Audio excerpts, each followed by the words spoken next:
বাংলার পল্লী অঞ্চলের মৎস্যজীবীদের উপাস্য একজন লৌকিক দেবতা হলেন মা কাল বা মা খাল ঠাকুর।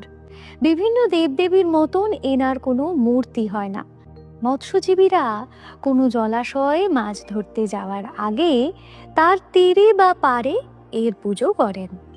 এই পুজো একেবারে আড়ম্বরহীন, লাগে না কোনো মন্ত্র বা পুরোহিত। জলাশয়ের তীরে গজখানেক জমি পরিষ্কার ও সমান করে তাতে একটি 3 থাকের বেদি স্থাপন করে তার উপর মাখাল ঠাকুরের প্রতীকী স্তূপ স্থাপন করা হয়।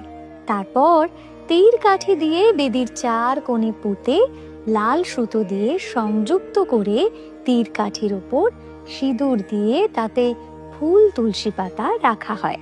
এই পুজোর উপাচারেও কোনো আধিক্য নেই। একটি মাটির থালায় কিছু পরিমাণ আতপ চাল, 1 ছড়া পাকা কলা আর খান কতেক বাতাসা। পল্লী বাংলার কোনো কোনো জায়গায়, বিশেষ করে হাওড়া পল্লী অঞ্চলের মৎস্যজীবীরা এই মাখাল ঠাকুরকে মাকাল চণ্ডীও বলে। মাকাল ঠাকুরের সহচর হিসেবে কোনো কোনো জায়গায় অপর এক লৌকিক দেবতাকেও পুজো করা হয়। সেই পুজোকে 8 মাকাল বলে।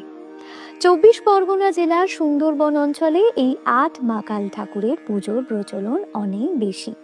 এই মাখাল ঠাকুরের সাথে মহীশূরের গ্রাম্য দেবী কনিয়াম্মার মিল আছে। তিনিও মৎস্যজীবীদের উপাস্য। অনেকে মনে করেন মহাকাল থেকে এই মাখাল শব্দের উৎপত্তি।